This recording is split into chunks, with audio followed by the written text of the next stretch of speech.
Baik tak puasa kan? Baik tak puasa kan? Baik tak puasa. Duduk luar, orang muka adik duduk luar seorang.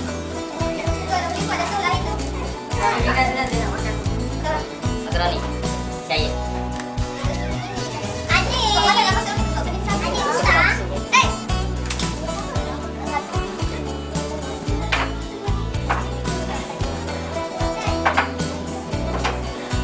Sayang dia ni.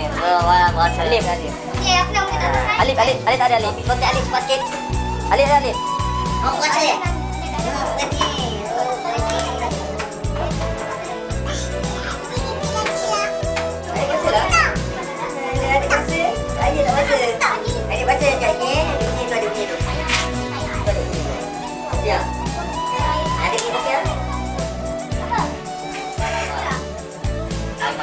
Cira bangun lah. Kakak,